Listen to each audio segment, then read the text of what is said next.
All right, how much did you make on this house? Not as much as you think, but I did it for a reason. All right, Mike, when we did the Levittown complete episode, a lot of people contacted me and wanted to know, how much did you actually make on this flip? We're actually sitting in the house now. This is your wonderful office. It's real fancy. A lot of people wanted to know, did you make a ton on flipping it? They didn't realize that you were going to keep living in it. Why did you do that? So on and so forth. So why don't you break it down for us? All right, so I bought this house with the intention on living in it and refinancing and renting it. So it wasn't an exact flip. It was kind of like a rent. It was kind of like a buy, fix, refinance, and rent property. Currently, I'm living in it. I'll be moving out probably soon, next couple of years. But real quick to pause you right there, a lot of people that just heard that probably watching this video know about the bigger pockets BRRRR strategy, which I don't think you know about it. Yeah, I don't listen to the bigger pockets. Yeah, so Bigger Pockets is a real estate podcast, YouTube channel, whatever, and they have a strategy called BRRRR, which is buy, renovate, rent, refinance, repeat. So basically what you just wrote, or what you just said, which is pretty funny because you don't even listen to it. But anyway, go ahead. Yeah, I came up with it. They probably copied off of me. But anyway, so I bought this house in September of 2020. I agreed upon a purchase price of $200,000. So my closing cost for cash at settlement for everything, including my earnest deposit money, was $206,063.09. And you bought that cash. I bought that cash. So we have another video that we can link to talking about Mike's kind of story getting here. We could probably do a deeper one if people want, about the first two houses that you kind of did to be able to buy it cash. But not too many people have $206,000 in their bank account. Yeah, that took a couple of years to get to that point. But so I was able to buy that cash. Since I'm a licensed real estate agent, I was able to they offered 2.5% commission on the purchase price of the house. So after after 2.5%, my 70-30 split of my brokerage and some other stupid little other fees they tack in there, I netted $2,290 for a check made out to me for being my own real estate agent.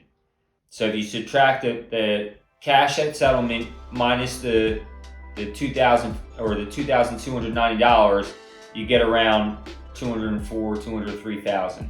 I bought it in November. Sorry, yeah, November of 2020. I lived in it while I was fixing it, so I wasn't able to do it as quickly. You wrapped up the renovation around August.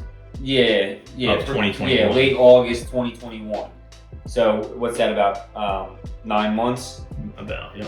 Give or take, whatever. I didn't really start working on it until December. I could get moved in, blah, blah, blah. It was give or take 9 months. I did do a lot of stuff myself. I did sub out some things like HVAC, painting, carpet, vinyl floor, spackle, the tile in my master bath I subbed out. And I was living in it while I did it. Also, a side note, I was intending on living here while doing it, so I did buy stuff that was more expensive than I normally would have bought. Like I went with the frameless shower door and some smart switches. Right. So your material cost is a little bit more than my like material, a stereotypical flip. Yeah, a stereotypical flip or refinance and rent. It was definitely more. Like I went with the quartz countertop instead of the granite countertop. But normally I could easily cut my material costs down a lot if I wasn't intending on living at the property. All said and done, once I finished the property, I sat down with my secretary to tally up the totals, aka my mother. She's very good with formats or whatever they do. What's that thing Excel. Excel. She's good with that. We sit down. Mike's not good at Excel, in case you didn't know. I don't do that stuff. But I save all my receipts throughout the whole process. I save every single one. I save my purchases and I save my returns because I return a lot of products as well if I don't use it, whatever. So then we categorize it in 84 lumber, Home Depot, Lowe's, floor and decor, paint supplies, stuff like that. We categorize that. So the majority of my material cost total came out to $43,585.82. So that was just all my receipts from the stores I went through, the Home Depots, the Lowe's, all that stuff. And then you go to the subcontract. So I broke it down into subcontractors as well.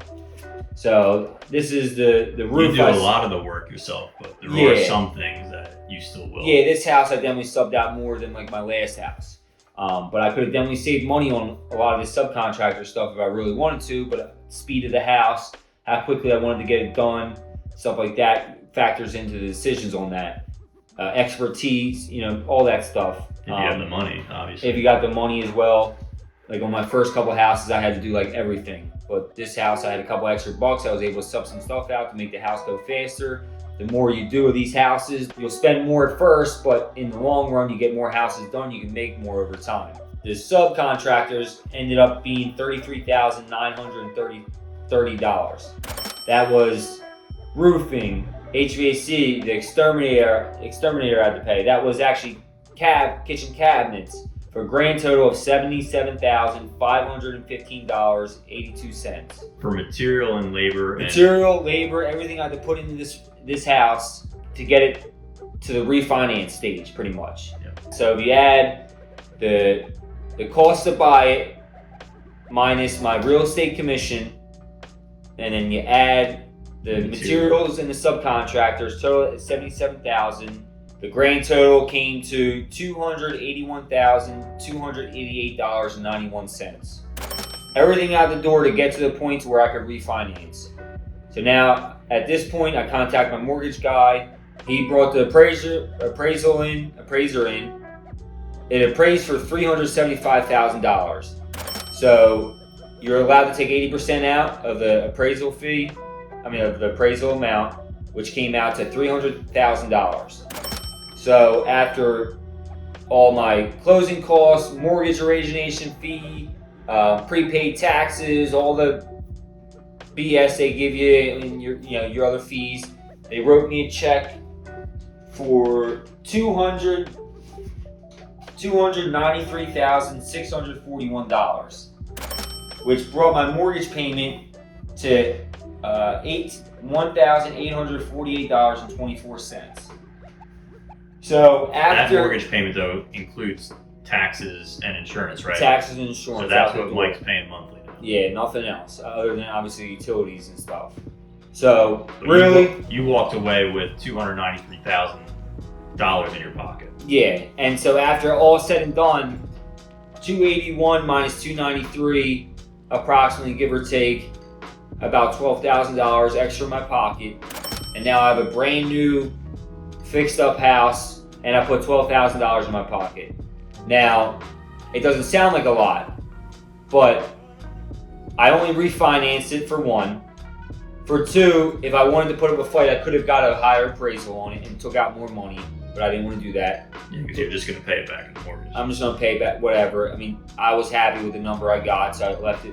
For three, if I would have, let's say I would have sold it for $400,000 after real estate fees, which is about 5%. Capital gain, or not capital gains. You do have capital gains, which is approximately, give or take, 30-something%, depending if I live here for 2 years or not. If you live at your primary residence for 2 years, you do not have to pay capital gains when you go to sell your house. Let's say, give or take, if I went to go sell it for $400,000, 5% of $400,000 is about $20,000.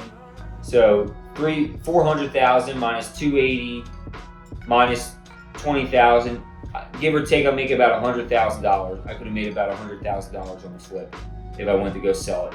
Then you got to take money out for your taxes, obviously. Unless you do a 1099, or is it 1099 exchange? 1031 exchange. Whatever exchange it is, where you roll it into another house and you don't pay taxes on it because you bought another piece of property. Right. Also, but you have a place to live. So yeah, I have a place to live. What I'm going to end up doing in the future, so I took that $293,000, now I just bought 2 properties with it. I'm going to be able to flip those properties and rent, buy, fix, rent, refi, whatever that freaking thing is. I'm going to be able to do that with the money. I don't pay any taxes on any of this money. I get to write off my mortgage interest this year. I'm going to eventually rent the property. So my mortgage payment is only $1,800. I think this property could easily rent for $2,300, $2,400 a month. So that gives me about $500-600 extra in my pocket. I could sell the property I could make some rent money. I could sell the property in 10 years if I want to. So at the end of the day, I think it's, you know, if you look at the numbers, it looks like you only made $12,000 after, approximately $12,000 after 8 months worth of work, which sounds horrible. But the way that I think about it is most people dump the main chunk of their savings into a house to go live in. And then they have very little money left and they have a mortgage payment.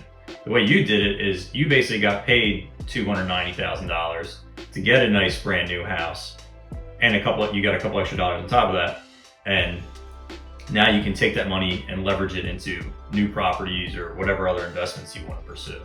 Yeah. All right, that wraps up this video for the finances for this flip or refinance house. Make sure you guys comment what you guys think. If you got any questions or whatever, and you can tell me what I did wrong. I'm sure you'll be happy to do that. But that pretty much wraps up this video. I'm Monkey Plums from Jews with Screws, signing out.